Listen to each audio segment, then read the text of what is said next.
दोस्तों नमस्कार, मैं हूं प्रदीप कुमार। आप देख रहे हैं पॉलिटिकल आइडिया। पॉलिटिकल आइडिया के आज के इस अंक में आप सभी दर्शकों का बहुत बहुत स्वागत है।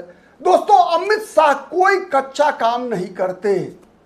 अमित शाह कोई भी कच्चा काम नहीं करते। जिस प्रकार से सुप्रीम कोर्ट के रिटायर्ड जज की अगुवाई में डेमोग्राफी पर आयोग बनाया गया है, ये कहीं ना कहीं आने वाले दिनों में नेशनल रजिस्टर ऑफ सिटीजन की तरफ आगे बढ़ता हुआ दिखाई दे रहा है। ये बातें कही है असदुद्दीन ओवैसी ने, और असदुद्दीन ओवैसी ने कांग्रेस पार्टी को चेताया है कि अगर आज एसआईआर की जो प्रक्रिया चल रही है तेलंगाना में, दोस्तों इस तेलंगाना में एसआईआर की प्रक्रिया के दौरान अगर कांग्रेस पार्टी की तेलंगाना की सरकार, रेवंत रेड्डी की सरकार ने लोगों को परमानेंट रेजिडेंट सर्टिफिकेट नहीं जारी किया तो आने वाले दिनों में इसका बुरा परिणाम भुगतना पड़ेगा तेलंगाना की जनता को। असदुद्दीन ओवैसी का इशारा विशेषकर अल्पसंख्यक आबादी की तरफ था कि और वही चिंता असदुद्दीन ओवैसी ने जाहिर की है और एक प्रकार से चेताया है रेवंत रेड्डी को। दोस्तों, तेलंगाना वह राज्य है जहां पर कि वर्तमान में रेवंत रेड्डी मुख्यमंत्री हैं, और रेवंत रेड्डी मुख्यमंत्री है तो रेवंत रेड्डी की जो सबसे बड़ी ताकत है वो ये है दोस्तों कि रेवंत रेड्डी भी असदुद्दीन ओवैसी की तरह मुस्लिम कार्ड खेलते हैं। रेवंत रेड्डी ने तो यहां तक कहा कि आप मुझे रेवंतुद्दीन कहेंगे तो मुझे खुशी होगी, मुझे कोई दुख नहीं होगा। रेवंत रेड्डी ने तो यहां तक कहा कि मुसलमान का मतलब कांग्रेस होता है और कांग्रेस का मतलब मुसलमान होता है, कांग्रेस मुसलमानों की पार्टी है। रेवंत रेड्डी वो मुख्यमंत्री है दोस्तों जिसने मुसलमानों के लिए ओबीसी कैटेगरी के तहत आरक्षण का प्रस्ताव पास करके केंद्रीय कैबिनेट को भेजा है। राष्ट्रपति के पास अब तक वो प्रस्ताव पड़ा हुआ है मुस्लिम आरक्षण से संबंधित। दोस्तों, एक जो होड़ मची है न केवल तेलंगाना में कांग्रेस और असदुद्दीन ओवैसी के बीच, बल्कि हम सबने देखा कि किस प्रकार से बिहार विधानसभा चुनाव के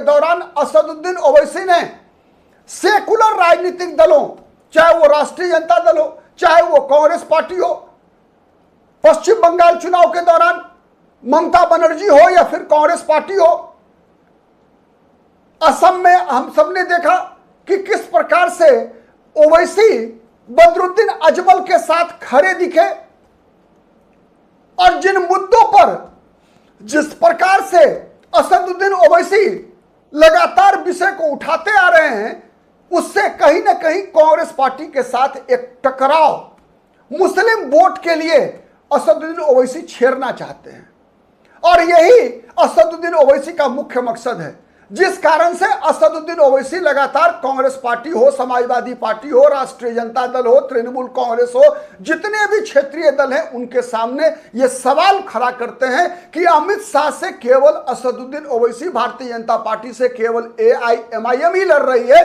ये सेकुलर दल भारतीय जनता पार्टी से लड़ने का केवल नाटक कर रही है। मुसलमानों को लगातार ये समझाने का प्रयास असदुद्दीन ओवैसी करते आ रहे हैं कि सेकुलर दलों को वोट देने से मुसलमानों को हासिल क्या हो रहा है, और यही वो कारण है जिस कारण से असदुद्दीन ओवैसी लगातार इस प्रकार के बयान देते हैं।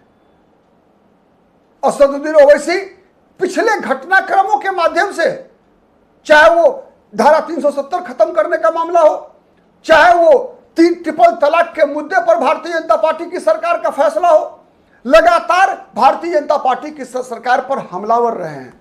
चाहे वो वक्फ बोर्ड एक्ट का मामला हो, चाहे वो राम जन्मभूमि पर मंदिर निर्माण का जो फैसला सुप्रीम कोर्ट ने दिया उसका मामला हो, लगातार सेकुलर दलों से ये सवाल पूछते आ रहे हैं कि मुसलमान इन सेकुलर दलों को वोट देकर पाता क्या है।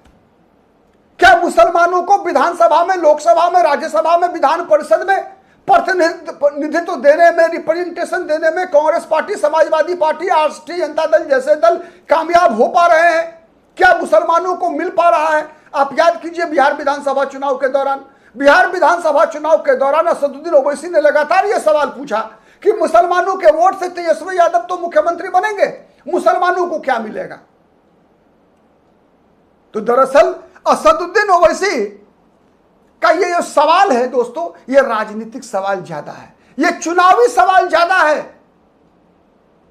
और इसी सवाल, ऐसे ही सवालों के माध्यम से मुसलमानों को लगातार असदुद्दीन ओवैसी प्रयास कर रहे हैं कि सेकुलर दलों से अलग किया जाए, कांग्रेस पार्टी से अलग किया जाए, समाजवादी पार्टी से अलग किया जाए, राष्ट्रीय जनता दल से अलग किया जाए, ममता बनर्जी की पार्टी से अलग किया जाए और असदुद्दीन ओवैसी की पार्टी AIMIM अपने बलबूते पर मुसलमानों की प्रतिनिधि राजनीतिक दल के रूप में भारत की राजनीति में स्थापित हो सके।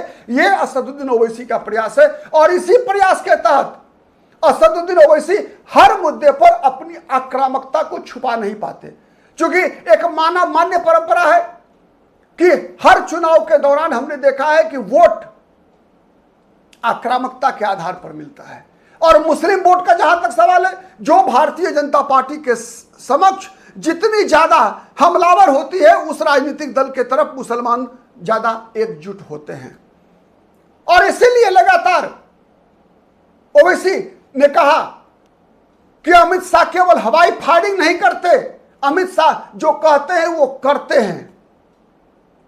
इसलिए अमित शाह की बातों को, अमित शाह के कामों को हल्के में मत लीजिए।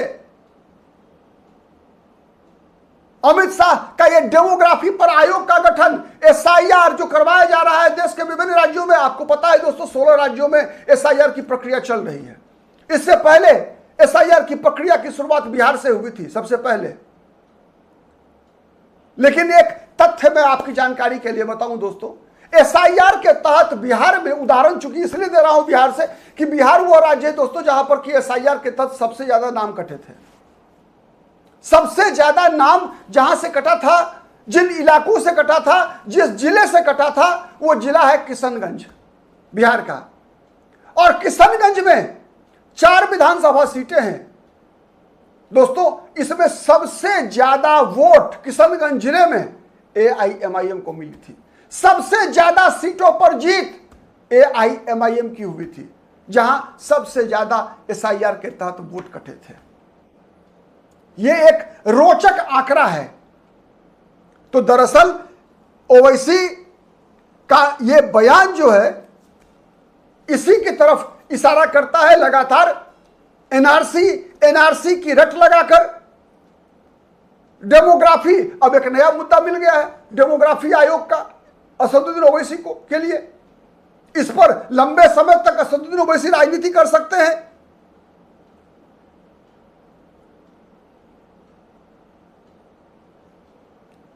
ओवैसी का आरोप है कि SIR इसीलिए हो रहा है जिससे कि एक धर्म विशेष के लोगों का नाम मतदाता सूची से हटाया जा सके, इसीलिए SIR करवाया जा रहा है। तो ये जो राजनीति है ओवैसी की, कहीं ना कहीं दोस्तों आप अगर गौर से देखेंगे तो जितना लाभ ओवैसी को होता है उससे ज्यादा लाभ भारतीय जनता पार्टी को होता है। आप किस हद तक सहमत है, कमेंट करके बताइएगा। आज के लिए इतना ही, फिर मुलाकात होगी किसी अन्य मुद्दे पर। तब तक के लिए नमस्कार।